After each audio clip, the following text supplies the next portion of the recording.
Alors, nous avons eu un café philo ce soir, ce samedi 16 juillet 2022, et on a parlé notamment des cycles. J'ai voulu introduire la notion de cycle que je n'ai pas souvent introduite d'ailleurs. Alors, on a parlé des cycles des saisons, et alors quand on parle de la guerre,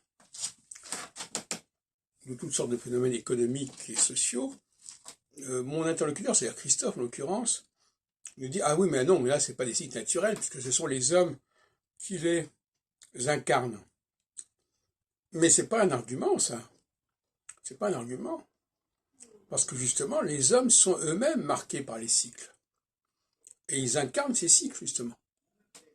Et en quelque sorte, c'est des choses naturelles, les hommes sont. Donc croire que il faut distinguer entre les cycles où les hommes n'interviennent pas et les cycles où les hommes interviennent, non.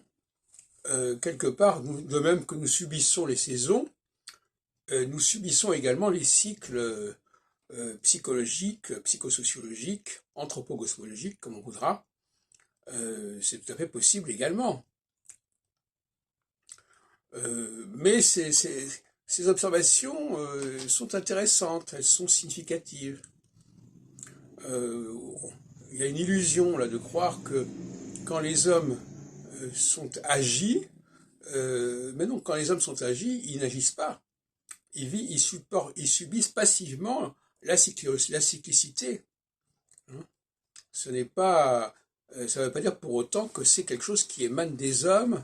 C'est une chose qui passe par les hommes, qui s'exprime par les hommes, mais c'est pas une chose qui est fabriquée par les hommes. En tout cas, il y a un débat à ce sujet, un vaste débat, mais pour la psychologie telle que je la défends, les cycles agissent sur les mentalités collectives. D'où d'ailleurs le fait que je dis que ces cycles permettraient d'éviter les élections, qui sont d'ailleurs souvent arbitraires et mal comprises et mal conçues. Et par conséquent, on sait à l'avance quand est-ce que les opinions iront dans un sens et quand est-ce qu'elles iront dans l'autre sens. Et là aussi, il y a une lacune, parce que quand on demande aux gens en quoi consiste l'alternance, ils n'en savent rien.